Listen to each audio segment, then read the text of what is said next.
being here as well. How's everybody doing? Everybody all right? Feeling good? Come on in. Come on in. Yeah, man, I will tell you, that is, if you're just judging, I think, by camp, Florida State's camp leading up to this game, LSU's camp leading up to this game, which may not end up mattering at all. There's no doubt Florida State seems to be in a better headspace and a better set of circumstances heading into the game. Whereas we've read consistently about some upheaval at various times.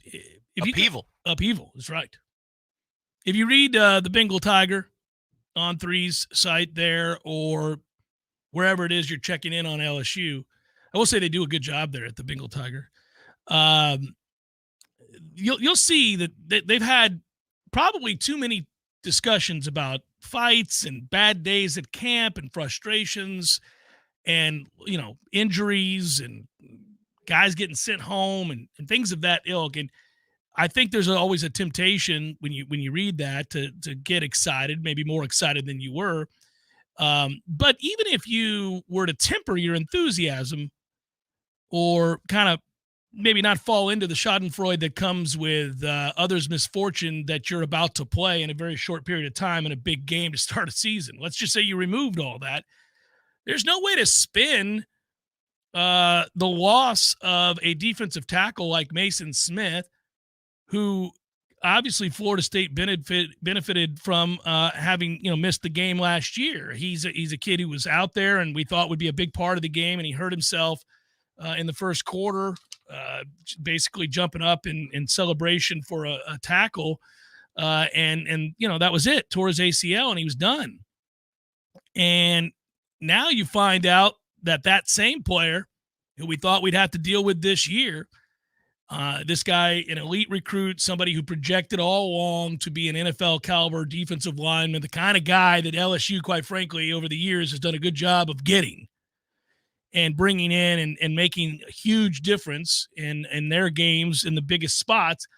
Well, now you don't have to deal with him again, as he has been suspended by the NCAA for receiving improper benefits, basically, from what I understand, autograph signing, and it was before NIL existed. So that was an improper benefit. And then because he got hurt, Tom, he didn't have to serve the suspension last year. So the suspension has to be served now. So he misses this game. This is an incredibly incredibly good stroke of bad luck for LSU, for us, if you will, if you could try to take that butchered phrasing and see what I mean. Bad news for LSU, good news for Florida State. That's all it is. And it's not as if they don't have other good players along the defensive line. They do. Guillory is a stud and he's going to play, and Wingo's a stud and he's going to play. But the thing is, we all know what it means. Like what we did, we just got done having this kind of a conversation for a different reason. Darrell Jackson and what he would have meant to Florida State's defensive line, the impact he would have had on this game and others, is obviously a topic of concern for all of us, since he did not get his waiver granted, and we're still watching to see if anything's going to change with that and others if the NCAA changes course. But we went through the exercise of, well, what does this mean that a talent like Darrell Jackson, if we assume he doesn't get the waiver granted in time to play in this game or any other for that matter, what does it mean for Florida State? Well, it didn't mean disaster for the year, just like it won't mean disaster for LSU for the year.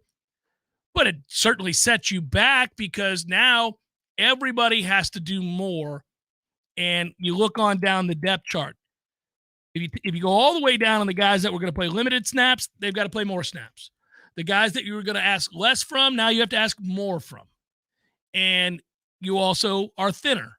So if anything happens, the guy's tired, guy gets hurt, guy cramps up, whatever it might be, your margin for error has been decreased. We did this. We had the conversation about what it meant to lose Darrell Jackson. And today, LSU is having the conversation about what it means to lose Mason Smith. And they were obviously over the moon to have him back for this game, for this season, and what he could be.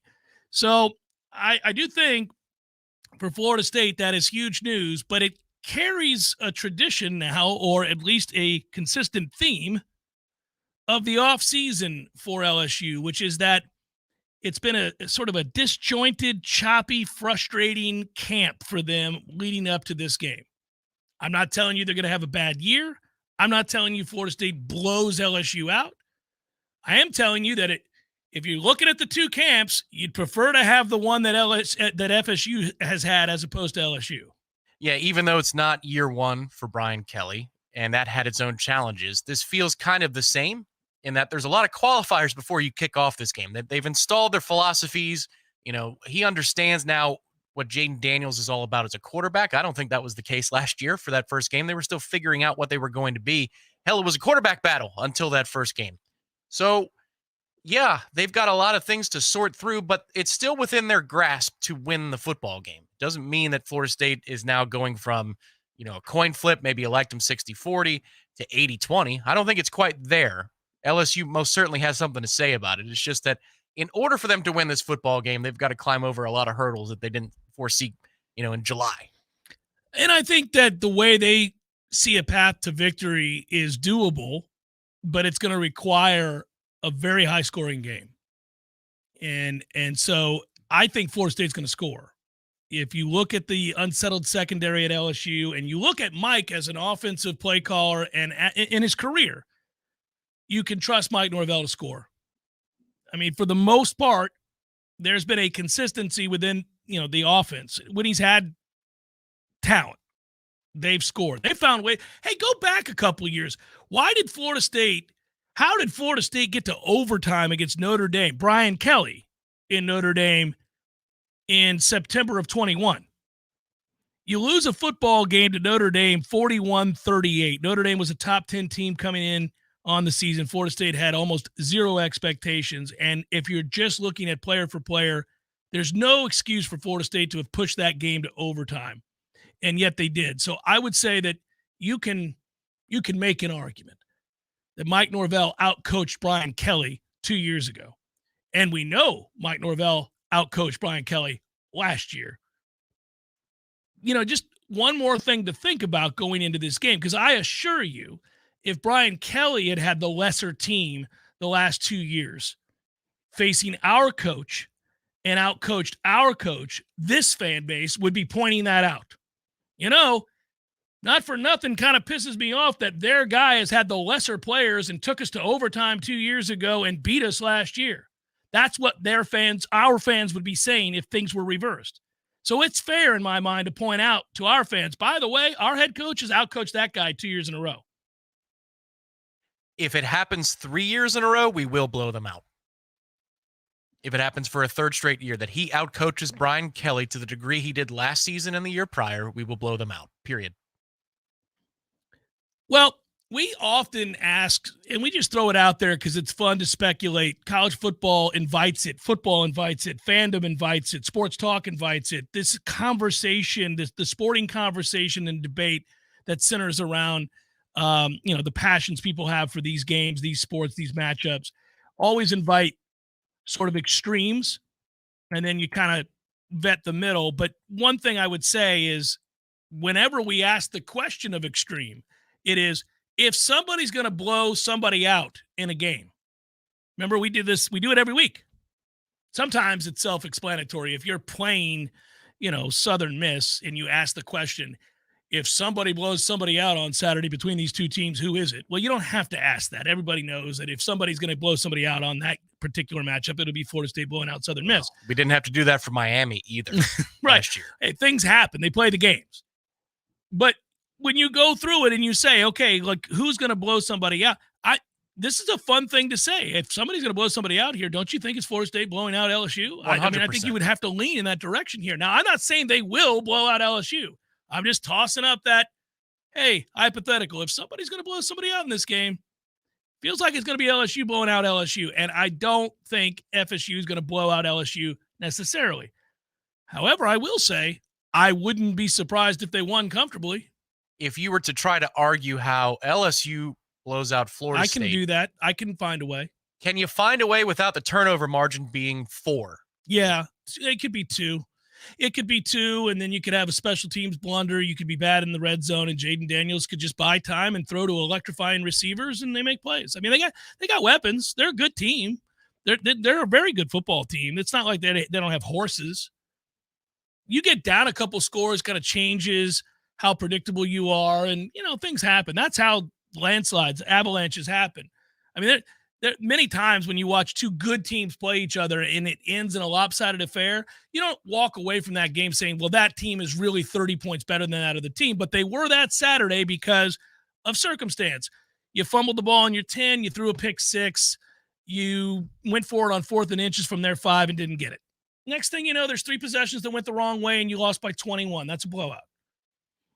That can happen, and we see it happen. But if the fun in this debate or discussion is if both teams play to the best of their ability, given what we know coming into this game, what LSU has lost, the problems they have in the secondary, and then also what Florida State is offensively.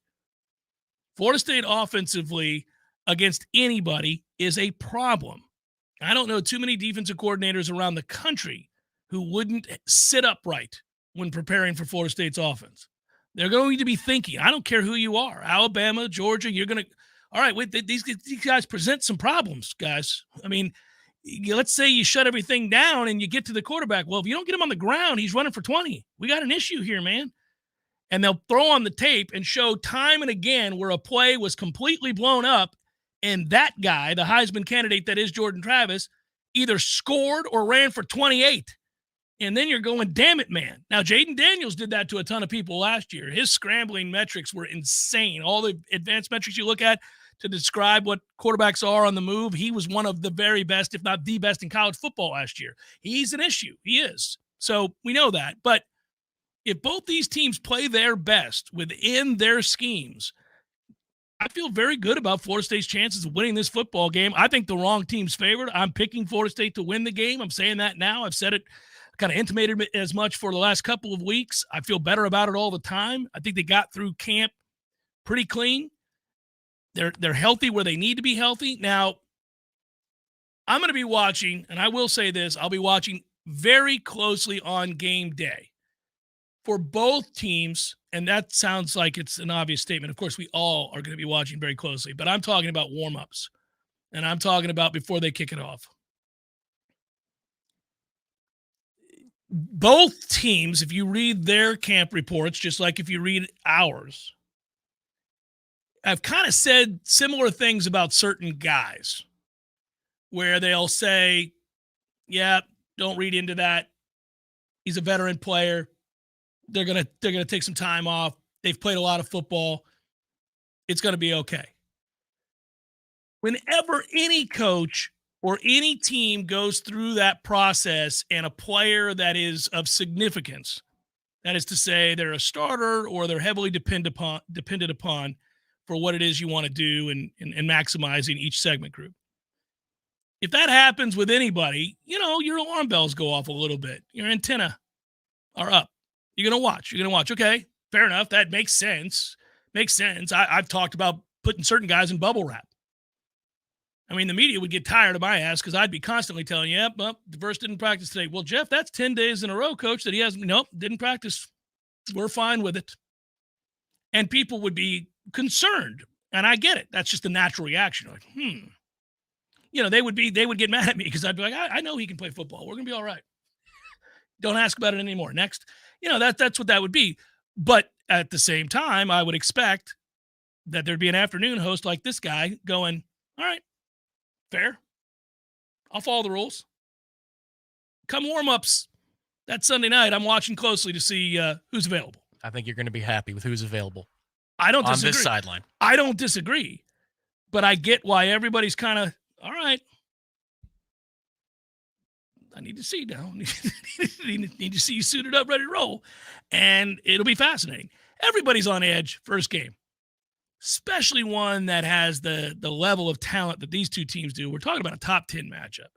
And we're talking about not just a top 10 matchup, the nation watching, prime time, but also the impact on the remainder of the season for Florida State specifically. Obviously, for LSU a year ago, They lost this game to Florida State. LSU's used to losing to Florida State in football. But they lost this game, and they went on to win the West and play in the SEC championship. So they could point out that, yeah, it worked out well. It was all right. Don't worry about it. But for Florida State, and it is a non-conference game, obviously, for both teams, but for Florida State, they don't have as many opportunities on the schedule to make an impression. You're not wowing over the critics or those on the committee with wins over Boston College and Southern Miss and Duke and the like, Syracuse and so forth. When you get these opportunities, obviously it behooves you to get this win, but it also gives you a get-out-of-jail-free card when you play a road night game probably against Clemson, in which you'll be an underdog in all likelihood. We'll see. I don't know. It's not guaranteed that they will be, but if you were to go lose that game, but you had already won the LSU game in your back pocket, you're going to be fine. You're going to be in a position where you need to be at the end of the year to play in that ACC championship game, so long as you don't stub your toe somewhere else.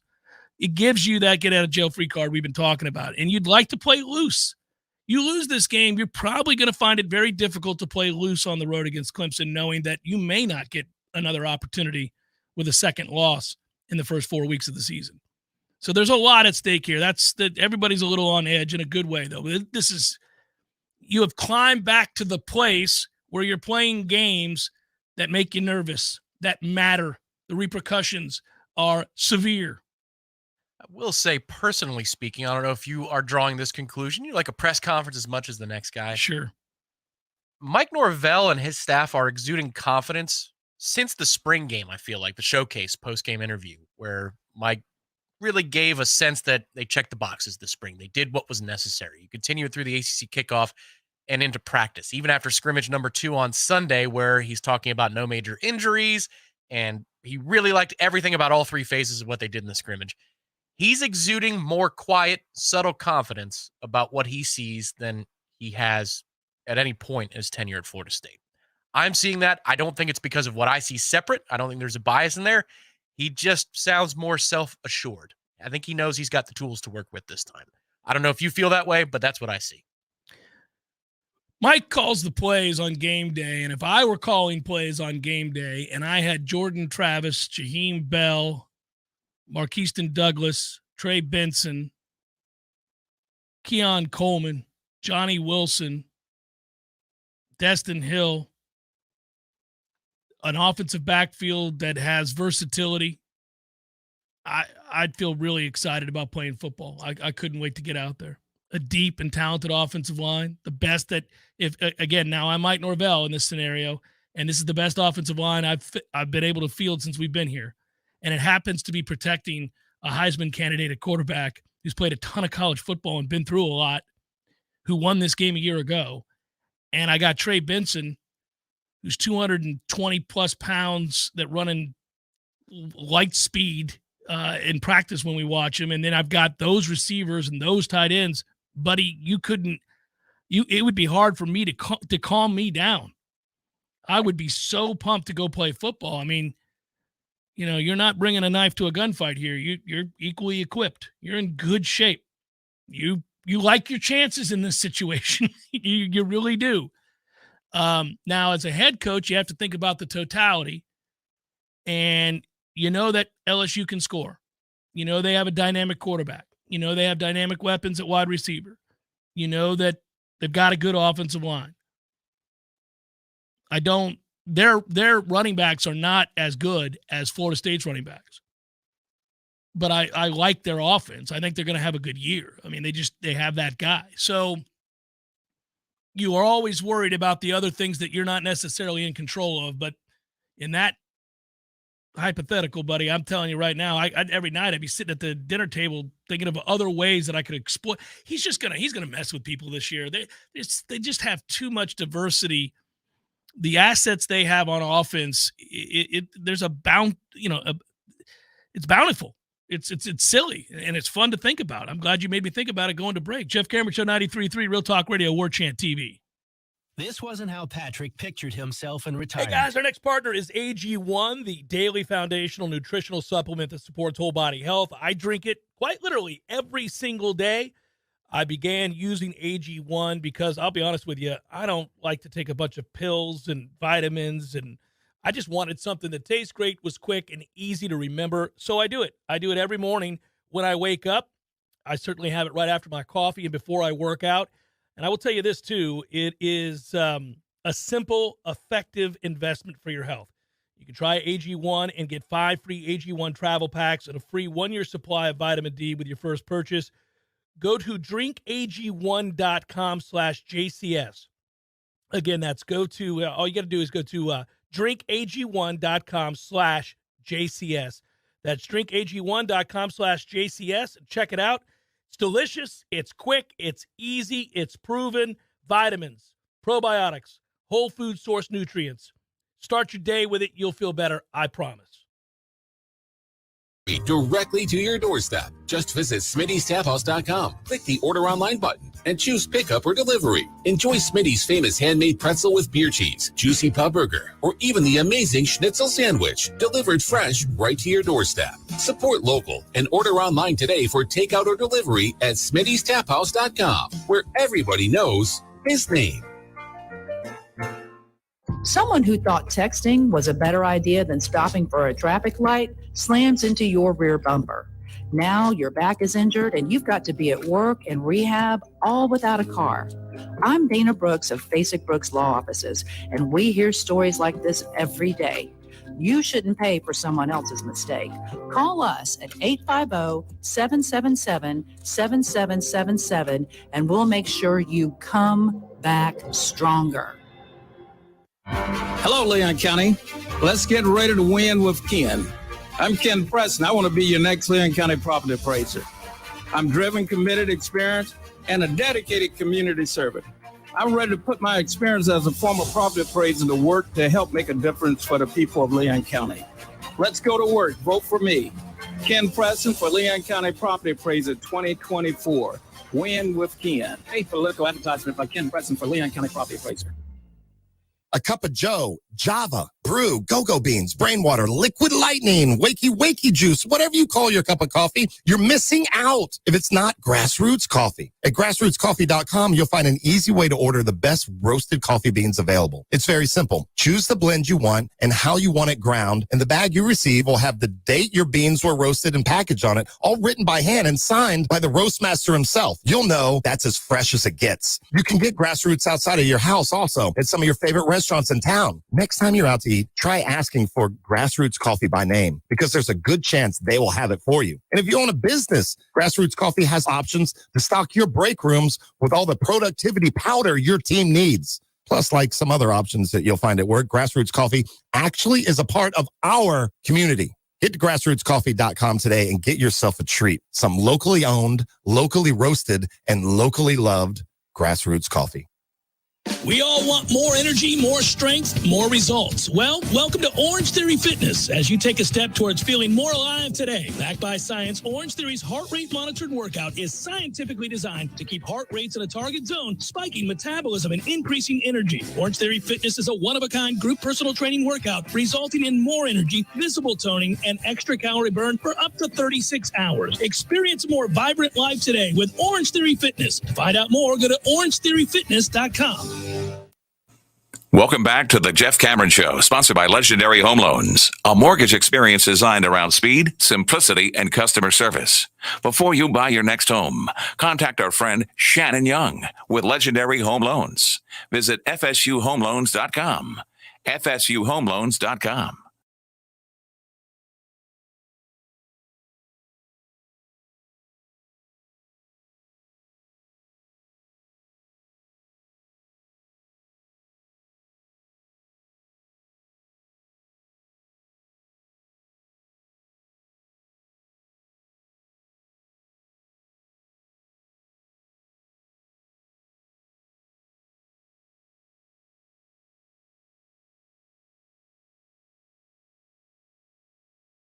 We're worried about James B. We're good. We're all good. So we got to get the big board back up, Tom.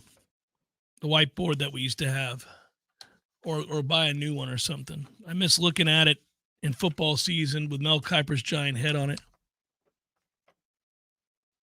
Mel survived. He's somewhere. You got him around there?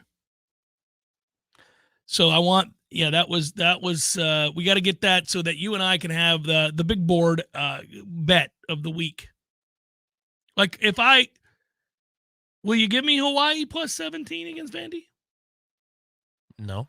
Well, Tom, Vanderbilt beat Hawaii last year 63-14, lest you forget. I did. Yeah, I did forget that. Oh, I will remember it well because So why are you interested in the plus 17 then? I was year one for Coach Chang. Year one. He's got his people in now. They're doing some things. I like your thoughts on the matter then. You know what? We agree.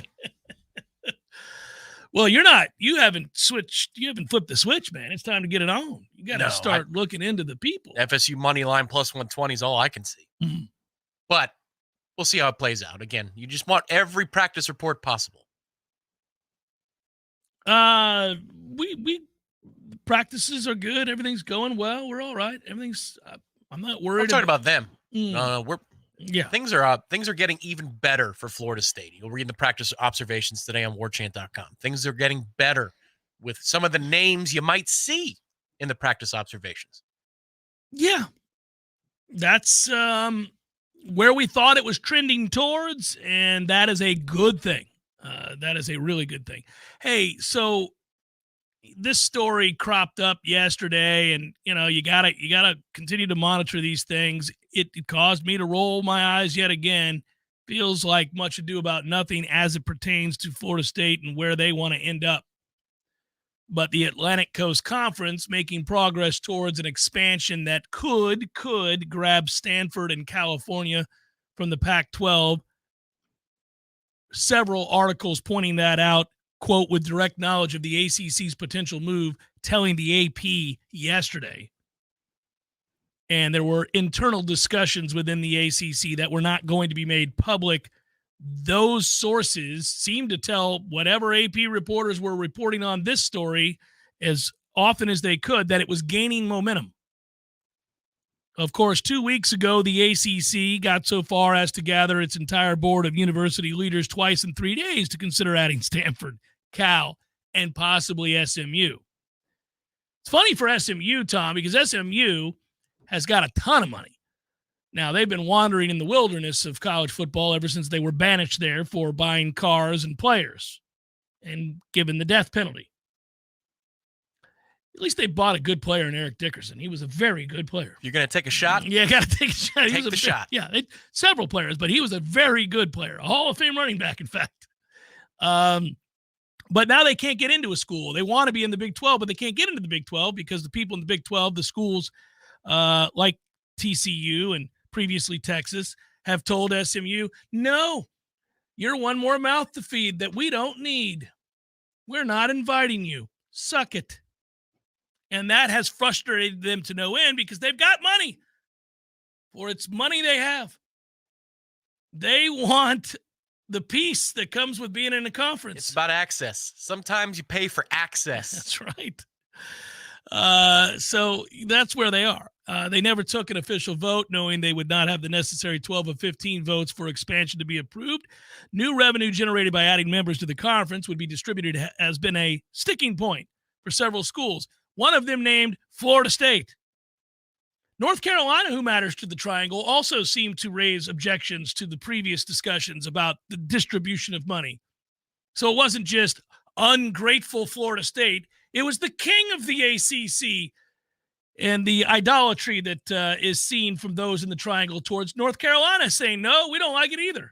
Despite North Carolina just defecating on the classrooms. Yes. Fictional, albeit classrooms. Yes, right. For, I believe, was it African-American history that they just created a course out of nowhere? Well, yeah, it wasn't a real course. That course does exist at most universities. Yes, it does. This one did not. Yes. Several sections that didn't exist. It didn't exist, if you were lucky enough on ad drop to add it as a student, you show up and you don't see that there's any class, you get a free A. You get a free A. So That's right. because it's available to the Jimmy and the Joe. Anybody, not just players, right.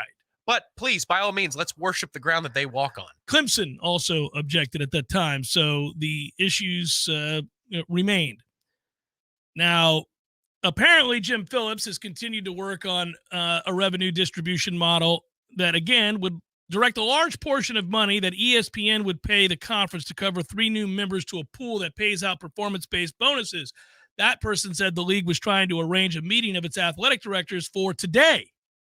But there was no meeting of the full board of presidents or chancellors. None of that has been scheduled. ACC leaders earlier this year agreed to that successive initiative. But remember, from the vantage point of Florida State, they said, it ain't enough. It doesn't matter.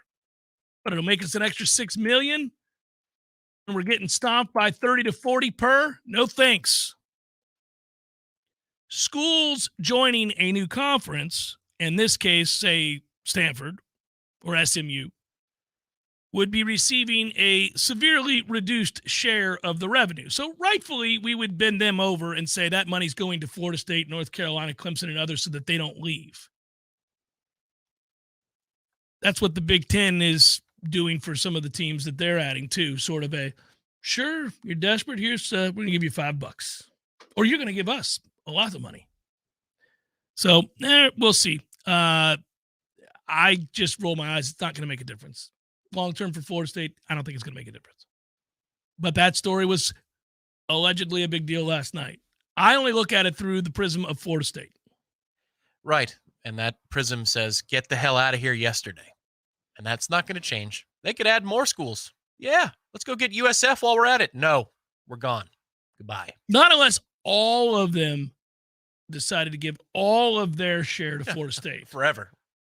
In perpetuity. In perpetuity. Or until 2036. Whichever comes first. That's right. Yeah.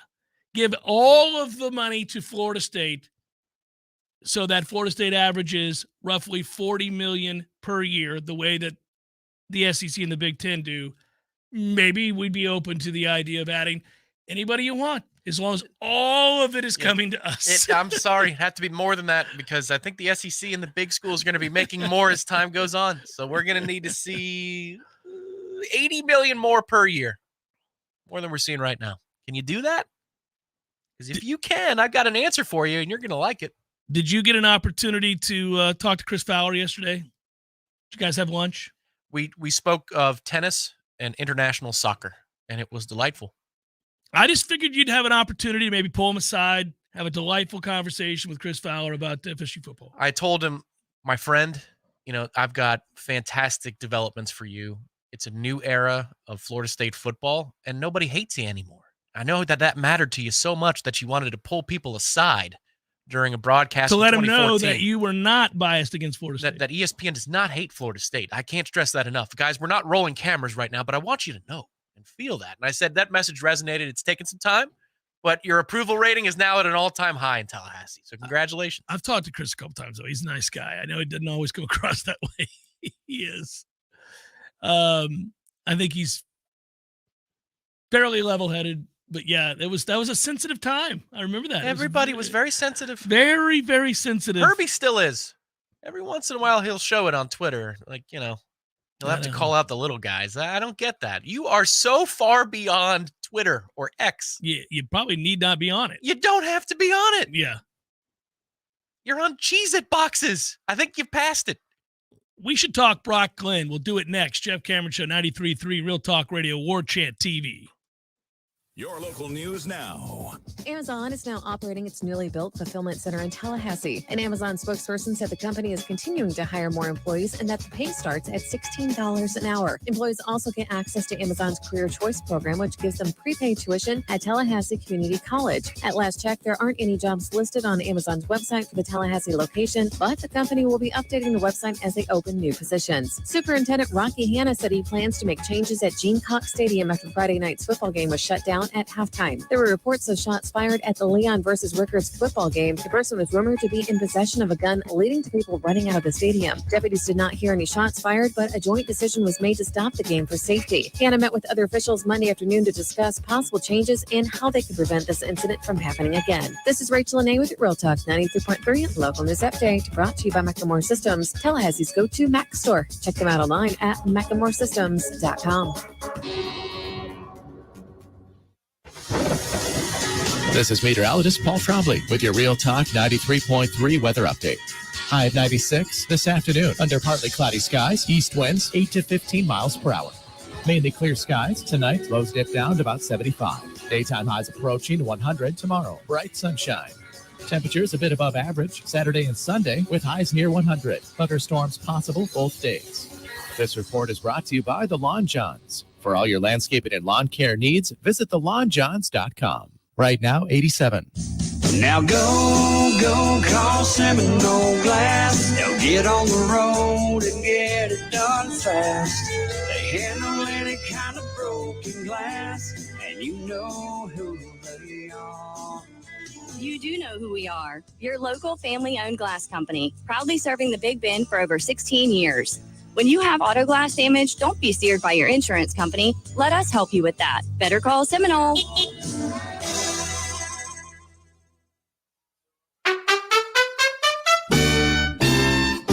So everybody knows, Eddie, that you are a spectacular cook. Of course they know that. If they go into Bumpa's, the food is always good. I mean, everything on the menu. Everything at Gordo's is delicious. I always, of course, get the bungalow chungla, as I call it. The bungalow chung, Jeff. Is that what is the pork? The bungalow chung, Jeff. Okay, the bungalow chungla. It's delicious. All these things, all the items, everything you do, a master cook. But, sir, I would ask you, what is a skill that you possess that you're particularly proud of that nobody would know and that you could share with us here? Growing hair, Jeff. Growing hair. You're an asshole. Gordo's, bringing the flavor and flair of Cuban food to Tallahassee since 1996. The Jeff Cameron Show, brought to you by Orange Theory Fitness. 2 Tallahassee locations, Midtown on Thomasville Road and Northside in the Village Common Shopping Center. Online at orangetheoryfitness.com.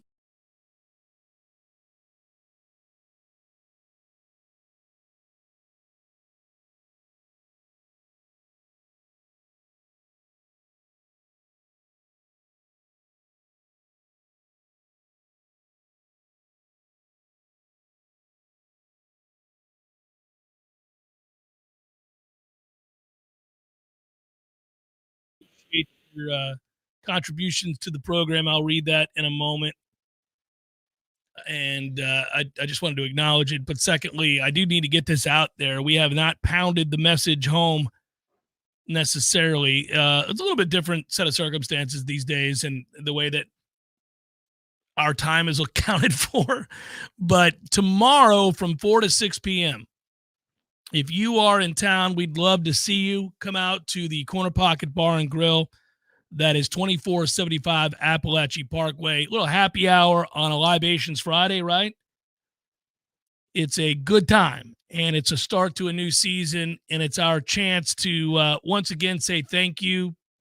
Our annual listener appreciation party from the Jeff Cameron Show and Warchant Libations Friday Fest 2023 is tomorrow from 4 to 6 p.m. And we certainly want to thank Corner Pocket Bar and Grill. We want to thank my friends here at Real Talk 93.3 and my coworkers at Warchant. And, of course, the Vernon Company, which helped us produce the shirts this year. It is a limited number of shirts. Vernon Company does great work. We'll be working with them throughout the year. And we've got some promotions down the line that I'm excited to tell you about. But there's only, 120, I'd say 115, 120. So that you get there on time and get you a shirt. And, of course, also our partners at the Battle's End. And the Battle's End is doing amazing things to help Florida State, not just on the field, but off the field. I think the thing I like most about the Battle's End is that they are comprehensive. They're helping, if you want to get to the nuts and bolts of it, obviously, we look at the quality of this roster, and I think you can thank the coaching staff and, the athletic department and all the people that are involved in what, helps Florida State be Florida State. But you got to have a hearty thank you that goes out to the Battle's End when it comes to roster retention and then also acquisition as they continue to grow in their support for what Florida State can be and their efforts to see this thing through, as they would say, to the Battle's End. So sign up today for the Battle's End. They're doing God's work, folks.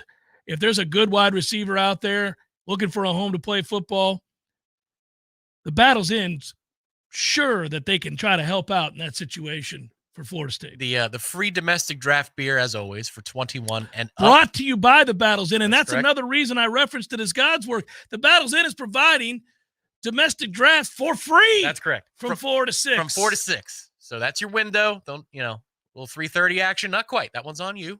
6:15. That one is also on you, but from 4 to 6, thanks to the Battle's End. That is a robust window.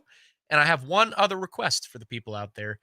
If you show up a little later, maybe the T-shirts are running low and they don't have your size, because most of these are L's and XLs. Please don't act like somebody shot your dog. That's all I ask. Please. You can get there earlier if you want some shirts. They're good ones, though. Vernon Company does great work, and we're going to be doing more with them. So Marcus noted that he said, per the Mason Smith conversation, why did Reggie Bush give up his Heisman when Johnny Manziel just bragged openly about doing the same thing and then some? Very different times. I will say that. I believe, I'm going from memory, correct me if I'm wrong, Reggie Bush won the 2005 Heisman? Might have been 4, but that's the era, 100%. Yeah, it's 04, 05, something like that. I thought it was 5, but look it up. Anyhow, Reggie Bush, at the time that the shenanigans were going on out at USC, and there were some serious shenanigans going on at USC, houses, cars, the like, everything, Yeah, correct. 05, Leinart 04, Bush 05. Yeah, well, you just got your USC Heisman winners mixed up, buddy. And he's not on the Heisman website. So I'm going on the Heisman website, and it just skips. It's like certain buildings with floor 13, skips right past it. It's the byproduct of a forgotten time. I'm glad he's suing the NCAA. I hope he gets his Heisman back. They ought to recognize that all of those things. Now, they were cheating their ass off, and it was, speaking of comprehensive, as big a racket as you'll see in the sport. It wasn't just him. But he isn't the first, nor was he the last, regarding benefits for he, his family, others, and then went on to have prolific career. So I guess my point would be, Marcus, at that time, the NCAA carried much more weight. They were seemingly an agreed upon lord of college football, and what they say went per all the universities who subscribe to that. And, things have changed dramatically now. Now you would laugh at something like that. So I just pulled something up. I can't zoom in anymore. The website's weird. But for all my Catholics out there who get those saint cards, like, patron saints, look at these photos. Look at Troy Smith. That looks like a card, like the Feast of St. Troy. With the glowing with around the glowing in the background. Yeah, it looks biblical. Absolutely. Yeah. They didn't do it for Matt Leinart. They're like, here's Satan. There you go. So there's Matt Leinart, 04. Then, they skip Reggie Bush in 05. And then Troy Smith, the forgotten Heisman Trophy winner. Like, if you walked into anywhere other than a bar in Columbus and said, anybody remember Troy Smith? No, not at all. Don't remember him in the slightest. Especially if you say, okay, let's go Matt Leinart, Reggie Bush, Troy Smith, Tim Tebow, Mark Ingram. Like, you just start naming all the guys, and you're like, Troy Smith, are you sure that's a person? Did you make that up? Like, if he walked up to you and said, hi, I'm Troy Smith. I won the Heisman Trophy at Ohio State. Oh, shut up. No, you didn't. He would just say, hi, I'm Troy Smith. Like, it's something. And I go, well, I'm Tom Lang. It's nice to meet you, Troy Smith. What's going on? State your business. Yeah, it's funny. Yeah, fair enough. Yeah, Jason White, same thing. There are a lot of guys, hell, we can do the Heisman thing where you go back through over the years. You're like, really? Ken Dorsey? I mean, what are we doing out here? There have been plenty of guys. Come on now. But that's why I've always laughed at the award. I've only wanted Florida State to win it, have a player win it, because of the financial benefits it gives the athletic department and the high profile it puts your program in yet again for a stretch. Yeah, Gino Torretta. There you go. Correct. Gino Torretta. Gino, to his credit, laughs about it. Gino's funny. Gino Toretto's a good guy. I worked with him some at SiriusXM. He's a good guy. And he laughs that he'll be like, well, I was surrounded by the greatest players ever put together. I just had to get out of the way. I mean, I could just go, here you go, and they'd run for 90 yards, and I'd get credit 1 for 1 for 90. Well, yes, you could. But you did your job. You did your job. And you're humble enough to realize that you were a great benefactor. And son, because you did your job, small as it was, so well, we'd like to give you the Best Player in College Football Award. Here you go. Oh, man. Now, there are certainly years where you're like, yep, that works. Seems like he was. That guy was pretty incredible. It's hard in the sport of football. It's why when we get the debates about NFL and the all-time greats, it's hard to compare eras, and it's also hard to compare and say that somebody, an individual. Because you'll hear a lot of people say things like, well, I think Jerry Rice might have been the greatest player of all time. Well, I mean, maybe. He was on a loaded team with Joe Montana throwing the ball, and they were superstars everywhere. An offense that nobody had seen. Yeah, Bill Walsh is, there's a lot going on there. But you can do that with a lot of guys. I always tend to look at guys like Barry Sanders a little bit more because you're doing prolific things on a horrible team in the ultimate team game. You are overcoming an awful lot to show your greatness. Whereas guys that are prolific on prolific teams, and, at that time, by the way, going way back, the non-salary cap teams, those Dallas Cowboy teams of the early 90s that won 3 titles in 4 years had the greatest offensive line of all time. Now, the thing that sucks is if you're Emmitt Smith, you get that thrown in your face all the time. You're like, well, yeah, great. You were the all-time leading rusher, but you played with the greatest collection of athletes of all time up front. But he was truly great. He was. It's just you can't put him in the conversation as the greatest because he had massive benefits. Yeah, I hope we do that about Florida State athletes after this season. And we say, well, where do you rank Jordan Travis' season? Well, I mean, come on. He had all the weapons at his disposal. There have been eras of college football in Florida State's history where maybe you had half the skilled players, but the quarterback did this. Or Trey Benson. You could say, well, Trey ran for 1,600 yards. Sure. But, when you've got Keon Coleman and Johnny Wilson on either side of you, you're probably running into a situation that's much more favorable than Dalvin Cook did in 2014 and 2015. And Dalvin Cook, I think in retrospect, in 2014 and 2015, Dalvin Cook was, my God. He was a one-man show and single-handedly brought you into a position to beat Clemson. He would have his jersey grazed routinely 2 yards behind the line of scrimmage. And he just made the guy miss. Gain of 6, 2nd and 4. You never think of those plays. You always think of the touchdowns. But how many times did you see somebody that basically had no offensive lineman across from him? Dalvin made that guy miss, and you're in second and manageable. Remarkable. You know what I think is an interesting talking point that speaks to the uptick in real talent at Florida State and the depth of that talent? I think there's a very distinct possibility, and it's not crazy to say in any way, shape, or form that Keon Coleman is the best receiver on Florida State's roster. I think there's a good chance he ends up this season as the best receiver on Florida State's roster and is the most productive. I think if you look at him as a pro prospect, everything down the line, Keon Coleman, I think, has a chance to just be a star. And that's not a knock on anybody else. People will perceive it as such, but I think he's going to catch the ball more consistently, first of all. He also is just pure. When you watch him day to day in practice, Keon Coleman's a freak. He is. He's coming here to get paid in the NFL. He's going to have a huge season. You've got 2 guys here that are starting that are going to get into their second contracts in the NFL. As long as they stay healthy. You got 2 starters who are going to do that. Who's going to produce more this year? It depends on how the defensive coordinators want to play you. I think that's a large part of it.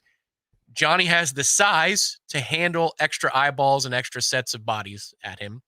And Keon has the smooth. He's just so smooth. Keon is a more refined receiver. He is refined, and he fights through contact better, but they both fight through contact very well. And I will say that Ron Dugan's assessment of Johnny Wilson last week said that he's a better route runner. I agree. He is much better in his route running for underneath stuff this camp. It is. Oh, you mean than he was a year ago? I thought you meant it by way of not comparison relative. to Keon Coleman. I was going to say, I'm just saying, Johnny's gotten better in short. Yes. Well, he should. He's working hard. I'm proud of him for that. I mentioned as we went to break, and then I didn't bring it back up, and I want to make sure I do this.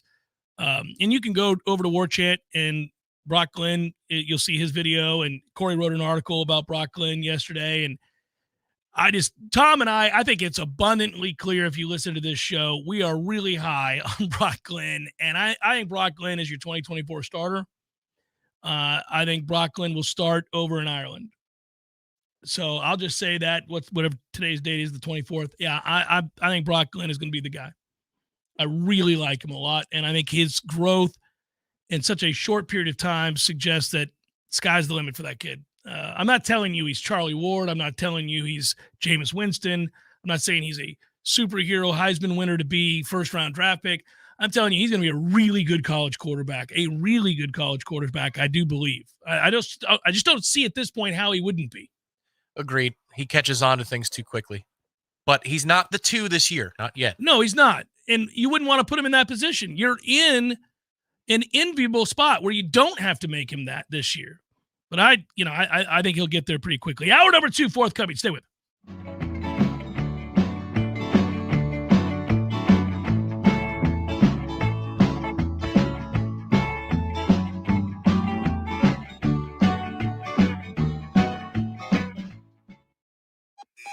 Attention radio listeners, this is a Foodies Takeout and Delivery new restaurant alert. Now available for takeout and delivery from foodiestakeout.com. The Hawthorne Bistro, Jerry's Love on a Plate, Coach's Pizza, Munchie's Pizza, Red Eye Coffee, Lofty Pursuits, OG Subs, Dave's Pizza Garage, Sakura Sushi, and many more. Find a complete list of locally owned restaurants offering takeout and delivery at foodiestakeout.com. That's foodiestakeout.com. Don't just shop local, order local.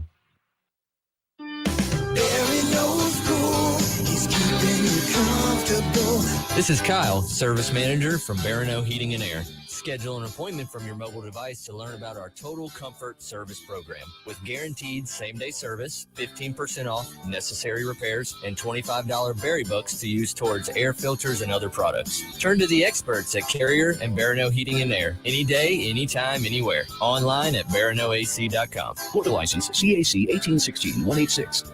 This is Dr. James Ryan Finn at Finn Chiropractic. In Florida, we have hurricanes, and we can predict these storms just like we can predict your health. The early warning signs of a bad health storm include neck pain, back pains, headaches. Before it turns into a catastrophic Cat 5, get in to let us get to the cause of your problem at Finn Chiropractic. Go to finnchiro.com for our online special at FENNCHIRO.com. That's Finn Chiropractic, FENNCHIRO.com, because your chiropractor loves you and there's nothing you can do about it. Discover seasonal sensations full of passion and flavor at Café de Martín and El Bar, a one-of-a-kind culinary and cocktail concept created by classically trained chef Martín Araujo. This summer, escape to your own Peruvian paradise in the capital city and experience handcrafted, colorful, refreshing cocktails like the Chilcano de Maracuyá, made with authentic pisco, mixed with lime juice, passion fruit, a splash of ginger ale, and bitters. Or enjoy a classic pisco sour made from grapes produced in the nutrient-rich lands of Peru. At Café de Martín and El Bar, everything is handmade from fresh ingredients con amor y pasión, with love and passion. From the moment you open the doors, you're immersed in the culture and transported to Tallahassee's only upscale Peruvian culinary experience, full of surprises with every dish and every drink. It's Café de Martín and El Bar on Capitol Circle Northeast in the Esposito Shopping Center. Open Monday through Saturday for lunch, happy hour, and dinner. Online at cafedemartin.com. There's fun to be had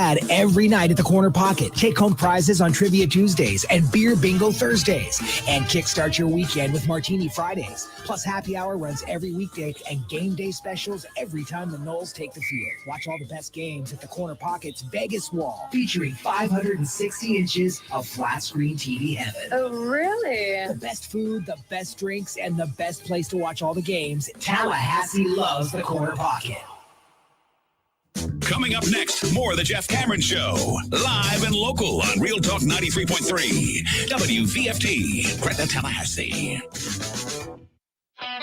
The latest betting odds and live movements from Vegas. This is your action update. Now here are your latest lines from our guys in the desert. Tampa Bay Rays a $2.30 home favorite against the Rockies today at Tropicana Field. 8.5 flat the total. Sean Armstrong pitching for the Rays. Peter Lambert on the hill for the Rockies. NFL preseason football today. The Steelers, a 4.5-point favorite of the Atlanta Falcons, 38.5 the total. Kenny Pickett and the first-team offensive line expected to play for the Steelers.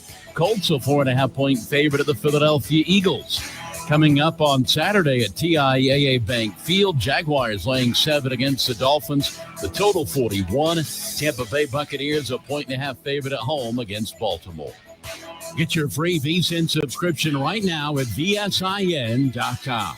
For more sports betting news and information, go to VSIN.com. Mike Sennett, Real Talk 93.3. Ask Sherwin-Williams and get 35% off Emerald products and Super Deck stains August 25th through the 28th. That means 35% off our most popular color family, blue. Psychologists have found it to be soothing and relaxing, which makes it especially great for bedrooms and bathrooms. And of course, get 35% off all of our other colors. Shop the sale online or visit your neighborhood Sherwin-Williams store. Retail sales only. Some exclusions apply. See store for details. Cookie wants to be a professional wrestler. I'm Cookie Serratos, and I'm 11 years old.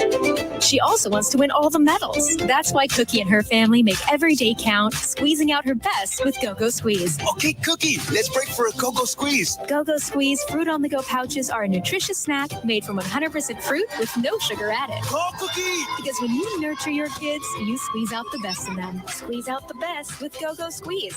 Not a low-calorie food. Products range from 11 to 13 grams of sugar and 60 to 70 calories per serving. Leaky faucet, busted pipes, clogged toilet? M&L Plumbing is here for you. For all commercial, construction, and residential plumbing issues, call M&L Plumbing at 575-9393 or visit online at mnlplumbing.com. Want a Zaxby's Big Zax snack meal for free? With free fingers, free fries, free Zax sauce, even free Texas toast? All you have to do is download the Zaxby's app. Did you download it yet? Woo, saucy! Zaxby's. I'm Franklin, and I've been a Paul's Termite technician for well over 10 years. Working for a great company like Paul's Termite and Pest Control is a blessing for my family and myself. I get tremendous satisfaction knowing that the work I do helps protect most people's biggest investment, their homes, the place where they raise their families and build lifelong relationships. Paul's is a company that stands behind their commitments to customers and employees, and that makes me proud to represent them. I'm Jay. Having the privilege to work with people like Franklin and all of our employees is truly an honor. There is no doubt that the staff of Paul's Termite and Pest Control is the best in our industry. All of our people are local, and local really does mean something. We're North Floridians. Our kids go to school here. We shop here. We build relationships here, and we honor our commitments. To all of our customers, thanks for trusting us to protect your family, pets, and home. For the elimination of termites, any other pests, and a greener lawn too, call Paul's. We'll get them all. We all want more energy, more strength, more results. Well, welcome to Orange Theory Fitness as you take a step towards feeling more alive today. Backed by science, Orange Theory's heart rate monitored workout is scientifically designed to keep heart rates in a target zone, spiking metabolism and increasing energy. Orange Theory Fitness is a one-of-a-kind group personal training workout resulting in more energy, visible toning, and extra calorie burn for up to 36 hours. Experience a more vibrant life today with Orange Theory Fitness. To find out more, go to orangetheoryfitness.com.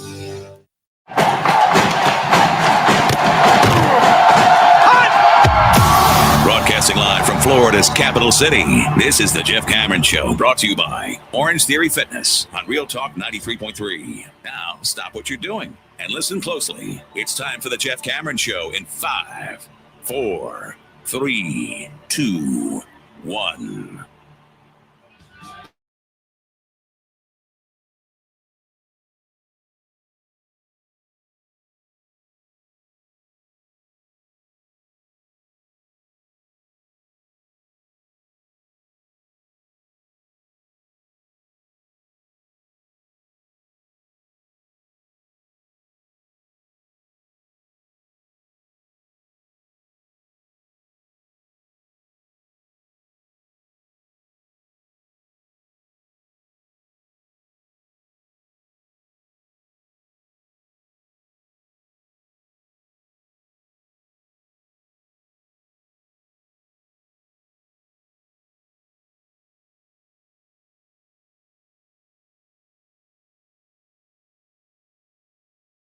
before I forget, I will forget. I want to do two things here, and not because I just want to get it out of the way, but because it's important. First thing, tomorrow is our listener appreciation event, opportunity to celebrate and have a cold one. Thanks to the Battles Inn, free domestic draft beer. Bam, just like that. It is tomorrow, 4 to 6.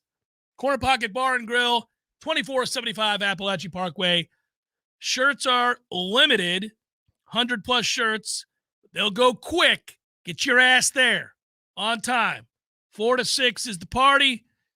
Get there. Thanks to the Vernon Company for providing the shirts. They're good-looking Libations Friday Fest 2023 Jeff Cameron Show shirts. Thanks to Corner Pocket, Warchant, Real Talk 93.3, and the Battles Inn for their efforts.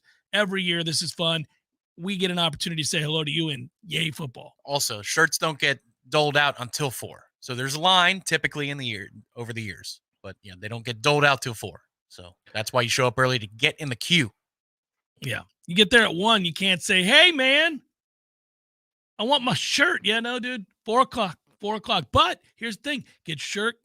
I'll have a tall, cold one, please. Thanks to the Battle's End. There'll be more where that came from. That's right.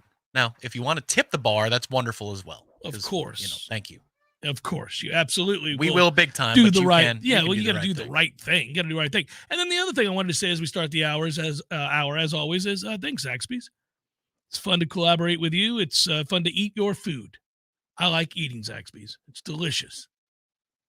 I get the platters. A lot of people get the big chicken sandwich with the split top bun and the 3 juicy thick cut. God, you can do it. Pickles. They're pickles. Those two. Yeah. All that stuff in there with the Zach sauce. It's all good. One of 37 locations in Tallahassee. Zaxby's. Wait till we join the SEC and see how many locations there are in Tallahassee. Well, I could make a joke about the SEC folk and their propensity towards eating fast food, but I won't do it. Because here I would encourage them when that happened at one of 197 locations, Tom. It would be very easy. Yeah. Eat the best kind of food there is. That's right. Tasty. Get after it. And onward we go. Florida State moving towards, obviously, this first game. And every day that they don't get a player hurt, and we knock on wood, and they get more guys back, and we celebrate. And we get home, and after dinner, we begin to read the internet. And we go, what? Mason Smith has been suspended by the NCAA. And we avoid him yet again. Well, that's just tragic. Things are looking up. You could hit the sounder, buddy. You could hit the sounder. You know what? What if we get to play him in the playoff? There's the opportunity for Mason Smith. Maybe he could get a crack at us for a whole game on New Year's Eve. They won't be in the playoff, Tom. No, you don't think so? They're not going to get there. Not trending that way? So listen, Mason Smith's one of those guys that when he came out, everybody and their brother recruited and projected to be a NFL first-round pick and like just a force of nature, one of those kinds of guys. So it's not nothing, man. It's a big deal. You don't have to play him. It stunk for him last year. I hated to see him tear his ACL. I mean, look, did it benefit Florida State? It did. You can acknowledge that. But I didn't root for that. I don't have anything against that kid. I don't like to see kids hurt themselves like that unless they're bad people, and I don't know anything that suggests he is. So, that stunk. I do wonder if he would have been as dominant as he was projected to be coming off that injury, but we won't know. Not at Florida State. The other teams on their schedule will find out, but we will not.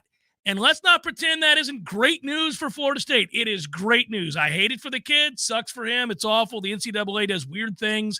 It seems really strange in this day and age to be suspending somebody for an autograph session when you could just straight pay them and give them cars. But at the time that he got in trouble for that, it was pre-NIL. He was not allowed to do that. And then he missed all of last year because of the injury, so he never served the suspension. And that's why he's serving it now. And by God, we're going to enforce the rules that existed prior to us just opening the gates. There you go. You will abide by those rules, or you should have, and you didn't. And now you will sit and think about what you've done. Or you won't. You'll just be angry. But, that's that'll hurt them. And his ability to hey, listen, he's stout against the run. He can force a double team. All that's off the table now. They've got good players on the defensive line. They're not devoid of those guys. You'll see, obviously, Guillory, who will play well. He's a good player. Mentioned him before. You guys already know about Wingo. He's a good player. But it does add more pressure on the other guys behind those bona fide starters. Your weekend. And Florida State likes to run the ball and has success running the ball against most teams, including LSU last year. So it gets interesting if you get to wear them down over time here and get them going side to side, how this will impact that defensive line. That's the thing about what camp cannot teach you. I said it yesterday, but I'm so fascinated to see how Florida State runs the ball, how well they do with this offensive line. Looks a little bit different, and in some ways a lot different than last year. I want to see what that starting five is, down for down.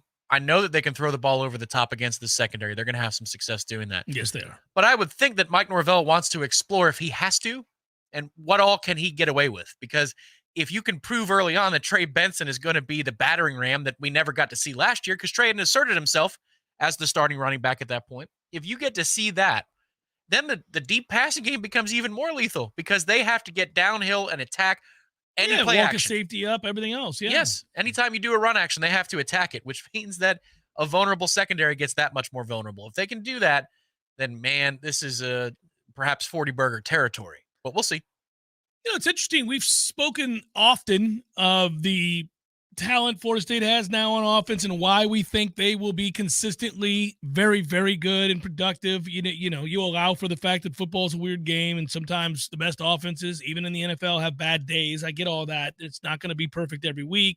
A lot of factors play into that. Sometimes there are bad matchups. You know, one of the fun things to do with this Florida State team, you're intrigued by what they're going to be defensively and how much better they're going to be and where they'll sit nationally and all of that. But I like looking at matchups too. I like looking at, okay, what's a good matchup for Florida State? What's a bad matchup for Florida State?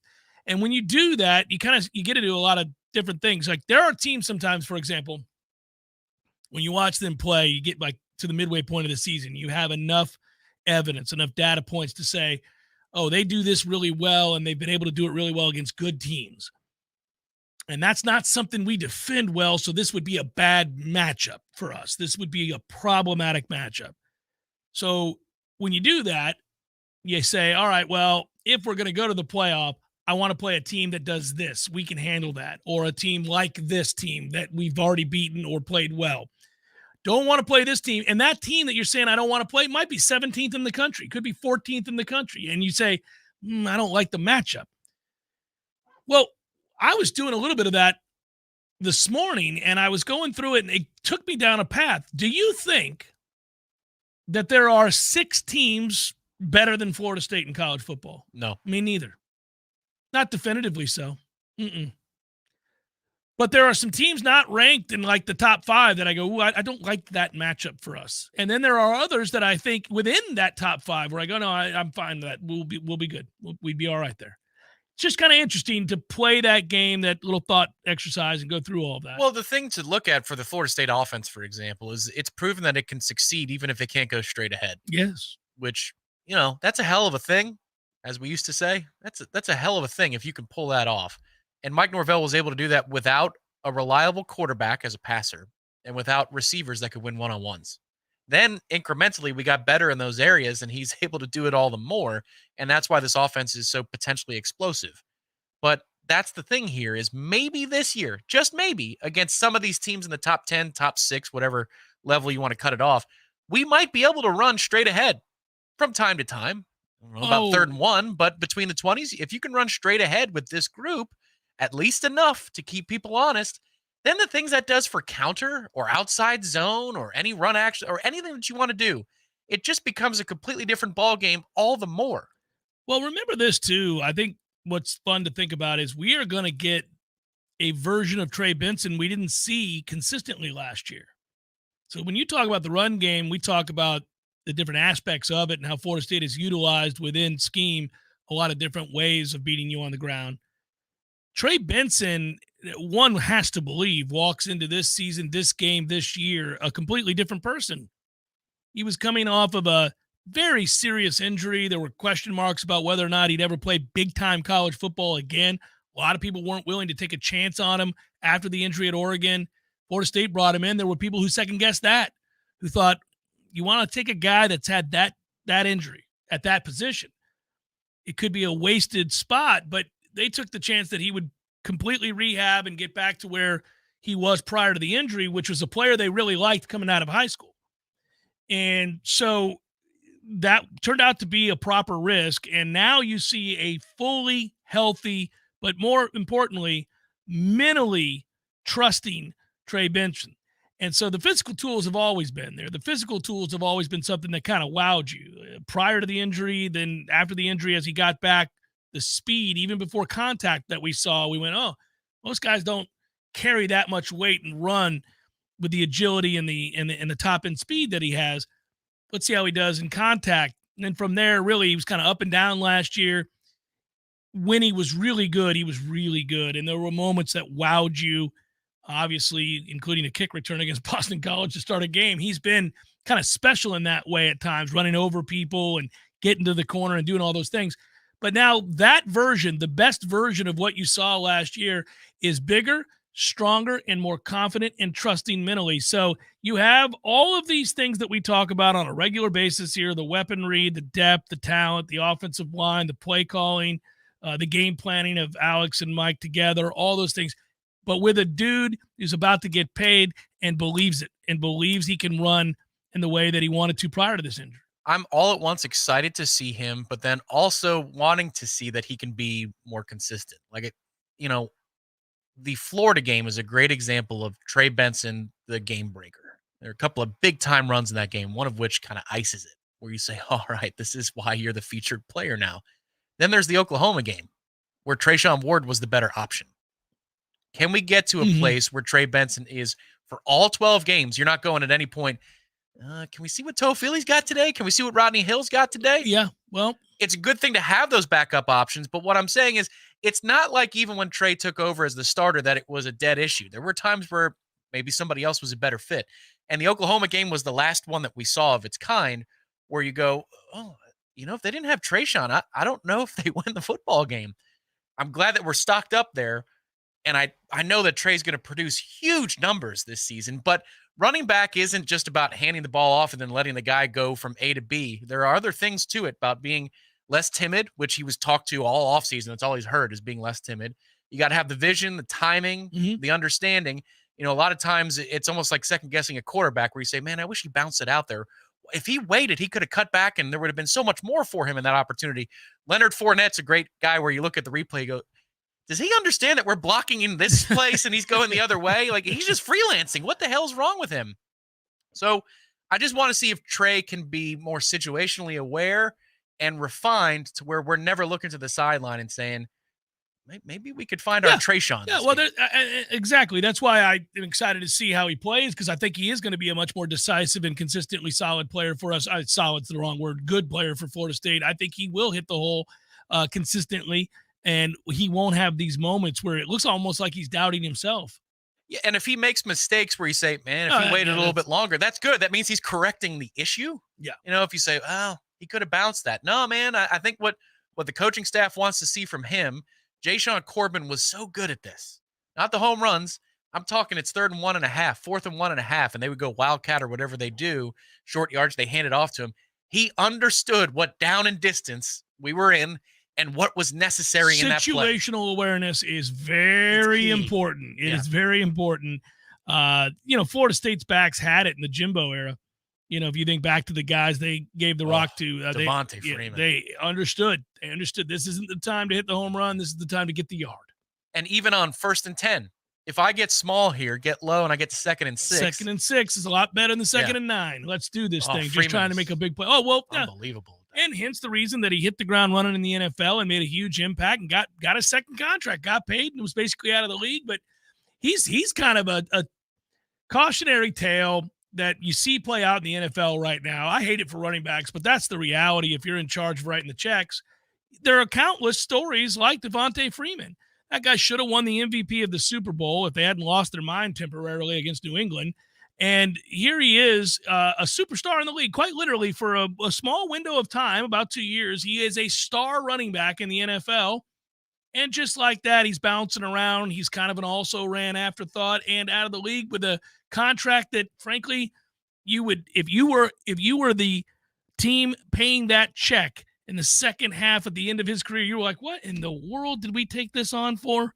Why did we do this? What a gift we just gave Atlanta. This is nuts. And now you see it happen to all these guys. Like, there are very few exceptions. I mean, there aren't too many Derrick Henrys out there that you're like, every year, really? You're still going to run over everybody? Still going. He's still going. But look at Derrick Henry. Nobody looks like Derrick Henry. In the history of football, nobody's looked like Derrick Henry running the football anyhow. Maybe on the defensive line they have, and even then it's impressive. That's ridiculous. Jeff Cameron Show, 93.3 Real Talk Radio, Warchant TV. If you've been considering getting a new hot tub or upgrading your existing hot tub, now's the absolute best time to do it. Hot Spring Spas has the jets on full blast, and the prices right now have never been hotter. You can find huge savings at Pinch a Penny Pools and Spas, and we mean huge. For a limited time, you can get up to $5,000 off in instant discounts and rebates, plus 60 months no interest financing for qualified buyers. You heard that right. $5,000 in discounts. And that's not all. When you buy a hot spring spa from Pinch a Penny Pools and Spas, you'll get a free consultation to determine the best placement in your yard for installation, a free accessory of your choice, and install can be completed in just a matter of days. It's the most aggressive rebate program that's ever been available to buyers from Hot Spring Spas. So stop by Pinch a Penny Pools and Spas on Greer Road today to check out their 12,000 square foot showroom with over 50 hot tubs on site. If you're ready to relax, Pinch a Penny Pools and Spas is ready to show you how. Someone who thought texting was a better idea than stopping for a traffic light slams into your rear bumper. Now your back is injured and you've got to be at work and rehab all without a car. I'm Jimmy Fasig at Fasig Brooks. We hear stories like this every day. You shouldn't pay for someone else's mistake. Call us at 850-777-7777 and we'll make sure you come back stronger. There's no doubt that buying a home can feel overwhelming, especially if it's your first home. You're worried about location, school zones, square footage, inspections, insurance, loan approvals, interest rates, and of course the price. Buying a home could be the most significant investment you've ever made. But there's good news. You have our friends at Legendary Home Loans, and they're on your side and in your corner. They're going to go to bat for you. Shannon Young from Legendary Home Loans can help first-time home buyers get up to $25,000 for your down payment. For first responders, veterans, teachers, military, and healthcare workers, and that's not all, Shannon is an expert navigator of the home loan terrain, and you can trust that he's going to get you the most competitive interest rates and guide you through the process every step of the way. Plus, Shannon will also get your closing costs reduced. It's the Hometown Heroes program at Legendary Home Loans. Give them a call today, 844-FSU-LOAN. That's 844-FSU-LOAN. Or go to FSUHomeLoans.com and ask for Shannon Young. NMLS number 2270-146. Discover seasonal sensations full of passion and flavor at Café de Martín and El Bar, a one-of-a-kind culinary and cocktail concept created by classically trained chef Martín Araujo. This summer, escape to your own Peruvian paradise in the capital city and experience handcrafted, colorful, refreshing cocktails like the Chilcano de Maracuyá, made with authentic pisco, mixed with lime juice, passion fruit, a splash of ginger ale, and bitters. Or enjoy a classic pisco sour, made from grapes produced in the nutrient-rich lands of Peru. At Café de Martín and El Bar, everything is handmade from fresh ingredients con amor y pasión, with love and passion. From the moment you open the doors, you're immersed in the culture and transported to Tallahassee's only upscale Peruvian culinary experience, full of surprises with every dish and every drink. It's Café de Martín and El Bar on Capitol Circle Northeast in the Esposito Shopping Center. Open Monday through Saturday for lunch, happy hour, and dinner. Online at cafedemartin.com. We all want more energy, more strength, more results. Well, welcome to Orange Theory Fitness as you take a step towards feeling more alive today. Backed by science, Orange Theory's heart rate monitored workout is scientifically designed to keep heart rates in a target zone, spiking metabolism and increasing energy. Orange Theory Fitness is a one-of-a-kind group personal training workout resulting in more energy, visible toning, and extra calorie burn for up to 36 hours. Experience a more vibrant life today with Orange Theory Fitness. To find out more, go to orangetheoryfitness.com. Welcome back to the Jeff Cameron Show, sponsored by Legendary Home Loans, a mortgage experience designed around speed, simplicity, and customer service. Before you buy your next home, contact our friend Shannon Young with Legendary Home Loans. Visit FSUHomeLoans.com. FSUHomeLoans.com.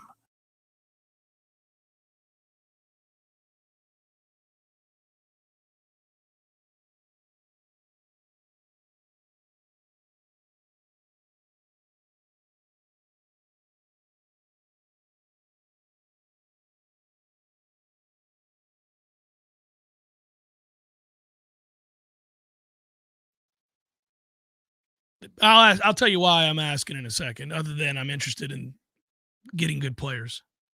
I like to get good players. Are we adding him? That's going to be a yes? I believe he's being honest. He always is. But, yeah.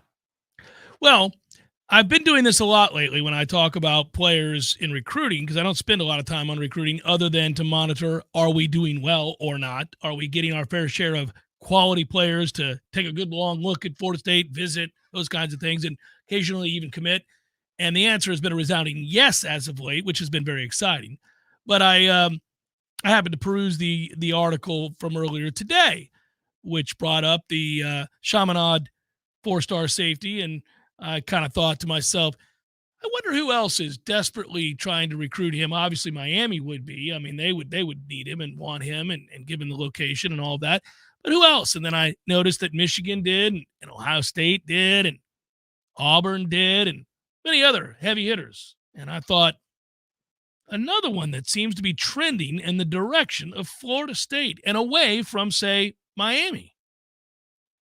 Miami's just having a hard time getting solid footing. Really struggling to get over the hump. I know it concerns you. You're really worried for the program. Hiring good people, Yeah. So the news has been good. Michael Langston did say, quote, my prediction right now would be Florida State. I felt that way probably for a week and a half. I haven't heard anything different. Things have been pretty consistent that it's Florida State. The reason being that they've done what they've done and what they have to offer. I think in a way that's an inadvertent tease, like we have more to offer than in the way of whatever you want to dream up in your mind, because Miami's been dreaming up, and a Miami fan has been dreaming up a lot of amazing things that we apparently have to offer recruits. Show them your Delawares, if you will. Real or imagined. It's always a good sign when your rivals begin to engage in outlandish rumors as to how it is that you are yet again besting them for somebody they desperately wanted, while also allowing you not to have to address how it is that kids in your own backyard are saying, I'd rather go to North Florida and play in Tallahassee. Seems like it's a better situation up there. Really? But I thought you hired like a grand recruiter. Wasn't that the reasoning behind bringing in one of your own? It's a toughie. Sometimes wallets die, Jeff. Sometimes wallets die. Oh, are you speaking of a very specific and at one time vocal front and center wallet who now sees his stock plummeting? Viva la vida. What a shame. What a shame. So, the on the field and off the field successes for Florida State continue. It is a glorious rise and a most frustrating and aggravating set of circumstances for those seeking to compete, because big picture story here. I'm not sure I ever thought Mike Norvell, let's say a year ago, year and a half ago, would reach a place to where he and his staff are getting elite players that are sought after by the best in college football within the state of Florida because of the lack of connections. Like, I didn't think that was going to be a thing just yet. I knew wins on the field would lead to better recruiting in the high school ranks. That just stands to reason. If you have wins, you have something to offer beyond, hey, I've got a great relationship with your coach. Well, I don't. I haven't been here long enough. My staff isn't littered with guys that have great relationships with high school coaches in the state of Florida. So the first thing that you'd have to do to get the door to open when you came a knocking was win a bunch of football games. Win a game like you did last year against LSU with the nation watching. All of a sudden, that kid's like, well, I don't know much about these guys, and my coach hasn't said much about them, but they just beat LSU, so they're doing something right. Like, that's how you get the door open. Then you get in there and you got your pitch, and then you make some adjustments to your staff like you did by bringing in Patrick Surtain, who very much has connections. And this kid, this fictitious kid who's playing on Friday nights, very good at the Friday night football plan. He tunes into these games and he says, my future is very, very fragile and important here. I think these guys at Florida State might actually be able to solve for my future. I think they can do that. As brought to you by ISF. Partners, collaborators indeed. And soon, tailgates for us to celebrate and help. And that's what they're doing with our friends from the Second Harvest.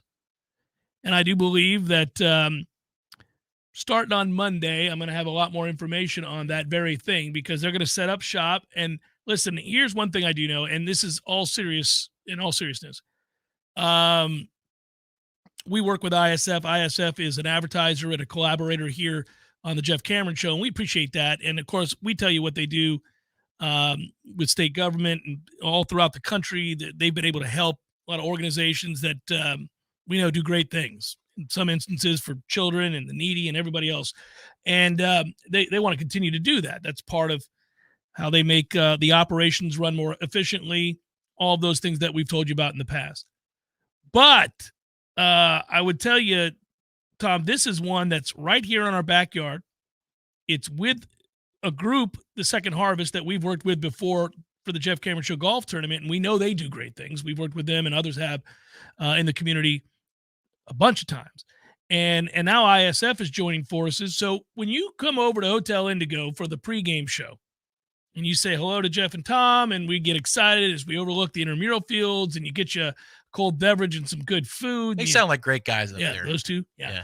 And then you make your way on over past the intramural fields and the tailgates and all of that. You think, oh, yeah, I remember now. ISF and the Second Harvest have teamed up. They've got a tailgate. I'm already going to be tailgating. I'm bringing a bunch of delicious food because I got it good, and all my friends have it good, and we're all celebrating the return of football. But there's some people in the world who don't have it good, who are unable to celebrate as robustly as we are.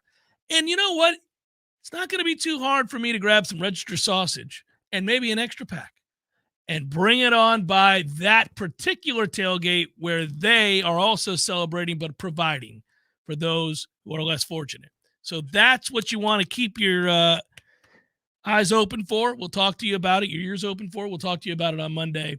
They're going to be teaming up for every home game this year and having a tailgate. You guys have always been awesome at stepping up when we've asked you to, or to help out with a charity, or to give and sign up for the Guardian Ad Litem, whatever it might be, the bowling tournament, give toys to kids at Christmas time, all that. This will just be one of those things. You guys, I'm sure, will do it, and we'll celebrate together. It'll be awesome. It's always good to help people while having fun. It's always good to win football games while having fun, and it's always good to recruit while you're winning football games. And that's what's happening here with, it could be a 4-star safety, or maybe down the line here as the season goes along, Florida State has that momentum. Remember, in the summer, we were freaking out somewhere about where we were in the grand scheme of recruiting rankings, 13, 17, depending upon the time. It wasn't a good look at the time, yeah. But you got the momentum you needed before the season started. Now go 3-1 in September, and then host a weekend that rivals any other weekend when we play Miami in November. And these are the stages that you need in order to bridge from now until signing day in December. Got the momentum, add another name, go for it. Go ahead and do it. Beat LSU next week, and or beat Clemson at the end of September. Fun to hear you say next week. It's true. Yeah. Beat them next week, and then you schedule that weekend for Miami where you have all the kids come here, maybe a few undecideds or kids that are on flip watch, and that's how you build this thing into a top 3 class. You can get real greedy at that point, especially if the playoff is in our future. Mr. Patterson, the young man that we're talking about, noted about Florida State. Coach Mike Norvell has been recruiting me since my freshman year. He is about his players and giving his players opportunities. He's not afraid to play young guys, so I like that. I know guys like Edwin Joseph and Conrad Hussey from South Florida, and they are already in the mix as freshmen That tells me a lot. That's true. It also bucks the narrative that Florida State will bring you in, celebrate you, make you promises, and then bring in a transfer to play over you, in which you'll have no opportunities. Not true. And I think you'll see that trend throughout the course of this year for two reasons. You've built the roster to a place now where you don't have to do it as often because you're recruiting better. So your core players that you're bringing in from high school the last couple of years are better quality players, and they're going to have opportunities to play because of that, but also because you're going to be beating people's asses. And so young guys get more opportunities the more asses you beat. Prolonged opportunities because there are many prolonged ass kickings in the works. That's how you buck that narrative. That's right. So you will be bucking the hell out of that narrative, and you will be putting kids into games that are true freshmen like Edwin Joseph and Conrad Hussey making plays because it's 30-3 in the third quarter, and they might as well get an opportunity here right now to buck the trend. Buck it up. Jeff Cameron Show, 93.3 Real Talk Radio, Warchant TV.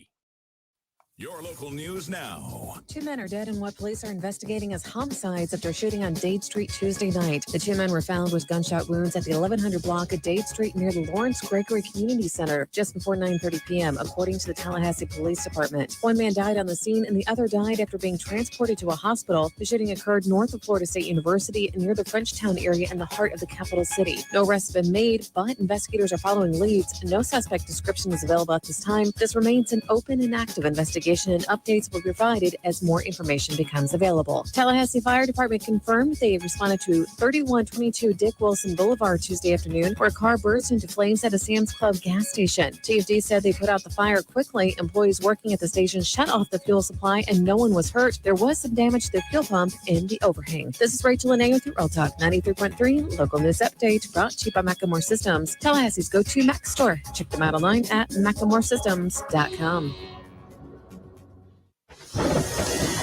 This is meteorologist Paul Trombley with your Real Talk 93.3 weather update. A blend of clouds and sun this afternoon with daytime highs approaching 96. East winds 8 to 15 miles per hour. Mainly clear tonight, lows dip down to about 75. Bright sunshine expected tomorrow. Daytime highs approaching 100. Temperatures above average Saturday and Sunday with highs near 100. Storms possible both days. This report is brought to you by the Lawn Johns. For all your landscaping and lawn care needs, visit thelawnjohns.com. Right now, 91. Widden Glass has been taking care of business since 1945. When you call Widden Glass, you're dealing with experienced, reliable professionals who offer only the best. Like Widden's top-of-the-line bath enclosures that provide style and luxury at an affordable price. Eye-catching storefronts are a specialty at Widden Glass. We'll help you design it and install it. Widden Glass, the first name in glass replacement. Call 222-5781.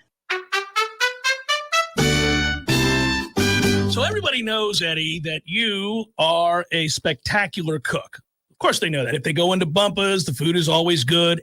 I mean, everything on the menu. Mm-hmm. Everything at Gordo's is delicious. I always, of course, get the bungalow chungla, as I call it. The bungalow chung, Jeff? Is that what is the pork? The bungalow chung, Jeff. Okay, the bungalow chungla. It's delicious. All these things, all the items, everything you do, a master cook. But, sir, I would ask you, what is a skill that you possess that you're particularly proud of that nobody would know and that you could share with us here? Growing hair, Jeff. Growing hair. So, Gordo's, bringing the flavor and flair of Cuban food to Tallahassee since 1996. The Jeff Cameron Show, brought to you by Orange Theory Fitness. 2 Tallahassee locations, Midtown on Thomasville Road and Northside in the Village Common Shopping Center. Online at orangetheoryfitness.com.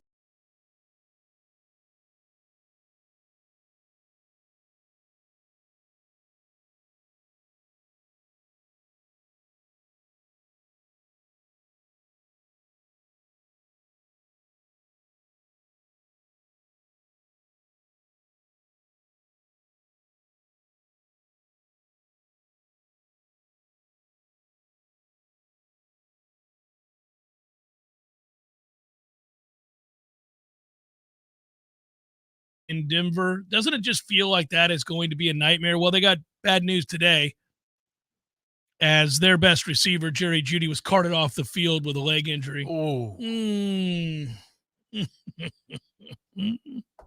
Have a good one, man. And grand opening, grand closing. We're done here. That is the end of Denver season. They're going to put Mr. Jeudy through an MRI. They'll find out more.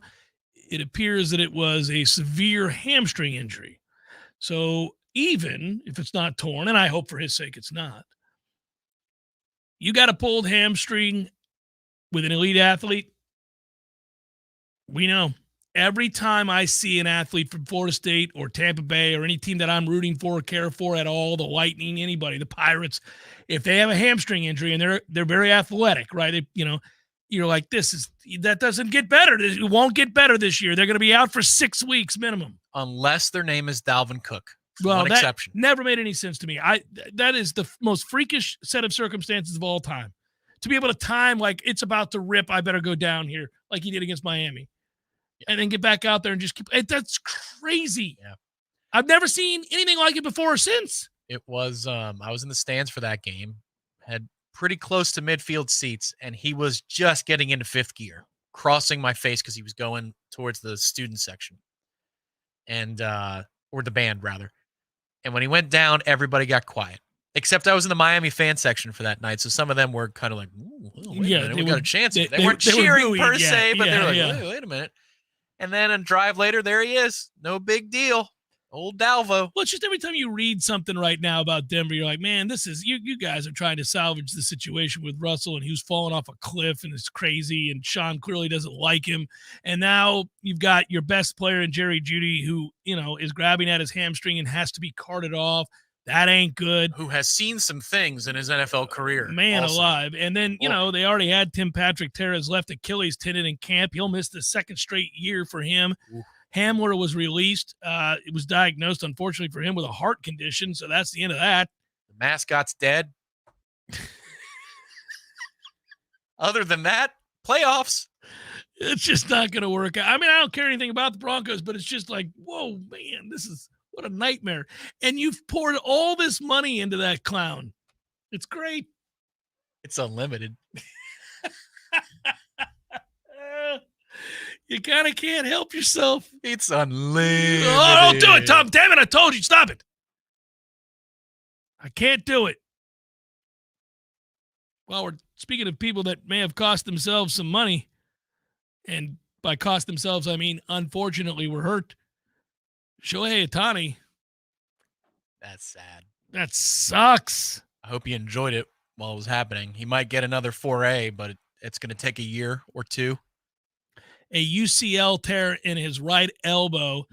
Look, all I can think about is how awful it is for fans because, look, the Angels aren't going anywhere, but every time that guy plays, I love it.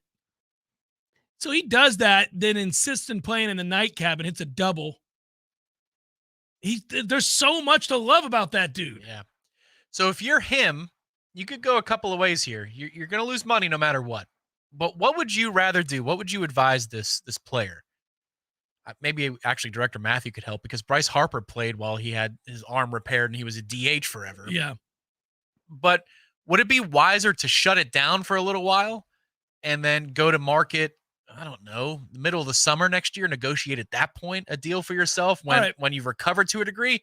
Or do you want to go to market right now as a 35 to 40 home run hitting DH and then get repairs and play through the repairs? I don't know. What gets you more money? Well, okay, so it was already rumored that Shohei Ohtani was his people were going to ask for $600 million. Worth it. Agreed. Okay, was going to ask for $600 million. That now appears to be off the table. There are those speculating today that not only is $600 million off the table, $500 million is off the table at this point. So, you may end up getting, like you said, an offer that represents his offensive production. It would make him, he's already one of the most valuable players if you just look at him as an offensive player. He's already that kind of player, which speaks to why he's a unicorn. You're a dominant pitcher. You're one of the best pitchers in baseball, and you also happen to be one of the best 5 to 10 players, offensive players in baseball, and we haven't seen that. So if you look for Ohtani as a hitter and you're trying to find comps, the aforementioned Bryce Harper is a good one. $335 million. Giancarlo Stanton, who never plays, is always hurt and can generally kind of sucks, is $325 million. So he's a premier slugger. He would get at least 350, 340, something like that. And then you go, which teams look at him long-term and say, we'll wait it out. He's going to be fine. He'll be able to pitch again somewhere down the line, but we know what he will mean to our franchise financially just by bringing him in, just having him here. That's why I think even with the injury, he's worth 600, 700. I don't know that you can put a price on him. There are some players where I'd say it's ridiculous that he's got a 3.50 ERA and you're paying him $32 million a year. Why? Because it's the open market? That's ridiculous. But what Ohtani can mean for your brand as a Major League Baseball franchise to the Japanese market, in terms of all the exposure you get, you're going to have 50 to 60 press from Japan in your clubhouse every day, and they don't even get to talk to him. I keep thinking that the New York teams will just go to war for him. They should offer him the world. It's worth it. He might be worth $1 billion for the rest of his career. He might be. You might see the return on that investment in terms of your marketing value. One thing I do like, and this is selfish, and I love Ohtani. He's probably my favorite athlete right now. I really love Ohtani. Although, I'm still a huge fan of Andrew McCutchen at the end of his career. Cutchen's been fun to watch again this year, but I just like that now a lot of people believe the Dodgers will bow out and that they're risk averse in this situation and that they're not going to make a go of it. And that's good for you, Tom. This is the time. But also, I hate the Dodgers, so I was like, good, don't be a Dodger. But if it doesn't work, can you ever be blamed for taking a shot and overpaying for an injured best player in the history of modern baseball? What is the value of that? If it works out, and in 2 years' time, he's a sub 350, 3 ERA guy, and he's doing what he's doing right now for your team, and he signed for the back half of his career, that's the payoff is so huge. Here's the oddity and the final thing here before we go to probables and all that good stuff. Let me say this, though, and this is another reason why I like Ohtani. It's not crazy to think that he could just take a deal with the Angels. He likes it there. He has told everybody that he likes certain things. He likes warm weather. He wants to play in warm weather, so he's got that, obviously, in Anaheim. He's talked a lot about, look, I'm already rich, and he is rich. And you think about the money you just brought up in Japan. If he never played again, he'd be worth hundreds and hundreds of millions. Shohei Ohtani. He'd be on TV every day. So maybe money, maybe because he's financially secure and he's going to get a sweetheart deal no matter where he signs, he's going to get a good deal. He's not going to have to worry about money. So if all of a sudden you're not a guy who thinks, hey, I need $600 million to prove I'm the best in baseball or the best that there is, and the money represents that. It's not about the total number that I'm getting, but what it represents. But I don't think he's that guy. I think if he got $350 million from Anaheim and, he's personally comfortable there, and he's got, his decision is about liking where he lives, warm weather, his teammates, and a belief that the organization is committed to trying to win. Yeah, that's the thing. He wants to win. He does want to win. That's a hard case for the Mets to make, other than Steve Cohen says, I'll spend. Trust me, I'll continue to spend. But you can go outside the box here, depending upon what the rehab looks like. You could do anything from see if the open market will still overpay at this point, but pay you what your market value would have been as a two-way player. If the answer is no, you could take a year off. That would stink, but you could take a year off and they will come back to the table for full value. Or you could sign a 1-year deal as a hitter if your rehab allows you to play the way that Harper did for Philadelphia. Yeah. Sign a 1-year deal. That's kind of rare, though. That thing with Harper was interesting. I was surprised by that. But, yeah, if it does, that would be pretty cool. What if you do that? I'm going to be your DH. That's all I can do, guys. Maybe I can play first in a pinch for you. Just don't ask me to turn a 3.63, But here's what I can do for you. And highest bidder wins, $50 million for a season, $60 million because of the branding, and then you go hit the market again. If you can have surgery and still play as a hitter, a DH, and you'll be able to fully recover in a way that allows you to pitch the following year. Yeah. Obviously, that's what you do, but that's very rare. Doesn't seem, it's hard to believe that's even possible. Yeah, I don't know what the rehab would look like there. Power Mill Sports, we always want to thank them for jumping on board here with us. Power Mill Training Academy, 27 alumni in the majors, 45 years of experience, programs for every caliber of player, boy and girl. If your kid wants to play baseball, they got you covered. If they want to play softball, they got you covered. Fun games while training them, teaching them how to focus on the skills that will take them to the next level and get the most out of their games. So whether your kid is aspiring to be on the Olympic team playing softball or Major League Baseball or just want to have a good time in Little League, Power Mill's got a program for your kid. Go to powermillsports.com to learn more. Powermillsports.com. Cue it up, sir. It's time for, how you say, with the pitching, probables? Nationals, Yankees, 3-1 Yanks in the 6th. They finally broke their, 9-10 game losing streak, something like that? A whole lot of sucking going on in New York there. I mean, both absolutely. Both, yeah. All boroughs. Yeah. It's like Times Square in the 70s. Patrick. It's good for two things. Tax season. Nationals, Yankees, Patrick Corbin, Michael King. Rockies, Rays, Peter Lambert, Sean Armstrong is your matchup there.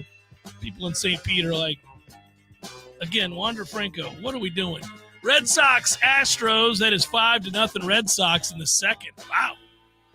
They jumped all over J.P. France. Brian Bellows starting for the Red Sox. He surrendered.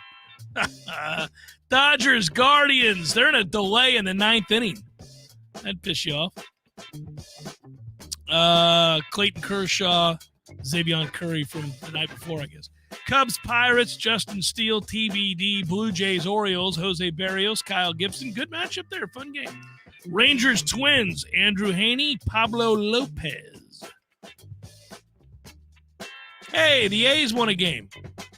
They're 36-91. All right. Ken Waldachuk goes for the A's. The White Sox will throw Jesse Schultz. Reds, D-backs, Brandon Williamson, Merrill Kelly, and the Dodgers, Guardians. Next one later tonight, Ryan Pepio and Gavin Williams. I'm sure they say Pepio. Pepio. No, I wasn't going to say with the PP. Oh, we all thought of it. And that is a look at those that shall reside on the bump.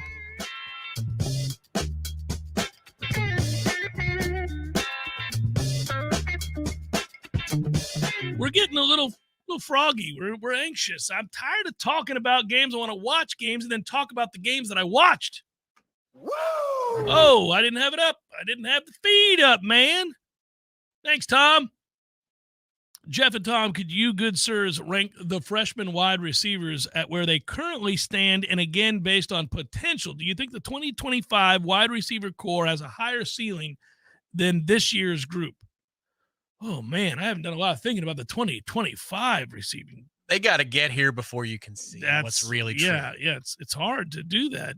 But as for Hakeem, Vandrevius, and Goldie, that's interesting. Well, this is okay. I like that you put it that way because ranked number one on the list right now, as we've seen them, in my opinion, is Vandrevius Jacobs. Right? I mean, you're going to agree with that. I barely agree with it. Hakeem has had a good couple of weeks. Hakeem's had a good camp.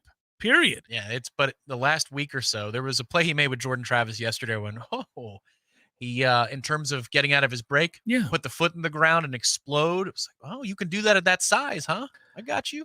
No, don't get me wrong. Yeah, I think further along, entered the race as smooth and polished as one could ever dare to expect from anybody is Vandrevius Jacobs. And he's going to play and play a lot, we think. As long as he's healthy, he's a contributor and going to be a real good player. Hakeem Williams' upside because of the physical prowess that he has. Like, he's got something Vendravus will never have. He's so big, so strong. He does have to watch his weight because he's a guy that could very easily in 2 years be a tight end. Yeah. He's a big, strong dude. But he came into camp lean. He's been much more productive. And, yeah, maybe his upside, if he's at his very best, is better than that of Vendravus Jacobs, is a better way of answering. But right here, right now, Vendravus is the guy. The good news is they're perfectly complemented to be on the same side of the field in a set for Glenn. Next year, you could be playing in Aviva Stadium, Dublin. The ball snapped to Glenn, and there it is. To his right in the slot, Vendravus Jacobs, Hakeem Williams split out wide. By the way, I don't want to overlook Goldie. Yep. Like him a lot. I kind of maybe dismissed him to some degree early on. Well, first camp, and then he's gotten a lot of more run the last week and a half, a lot more reps. In fact, he was on the receiving end of one of the best throws of the day yesterday, which was from Tate Rodemaker in 11 on. Hey, he's still here. Yeah, man, that was that's exciting. The future is bright, Tom. It's very bright. I like arguing about, and I don't mean you, Tom, who asked the question. I like when we can get into a debate about the long-term successes because of body types and skill sets and versatility and, who's going to be throwing them the ball and all. We have a lot of things to look forward to every day that they practice. You see growth from these guys, all the freshmen at that position. So there's a lot of reason to be excited. I think Florida State is set. I can't tell you about 2025. That's fair. Yeah, but that's to answer that question. It'll be for a recruiting chat and a time to come. Tonight, though, is not a recruiting chat. Wake Up Warchant, 6 p.m. on Warchant TV. Good times. Wake Up Warchant tonight, 6 o'clock. Have fun with that. It will be good. Aswan and Corey taking your questions, having a good time with you. Good job, Tom. Good job, Director Matthew. Thanks, everybody. Appreciate it. Tomorrow's a Libations Friday. Let's do this thing. Peace.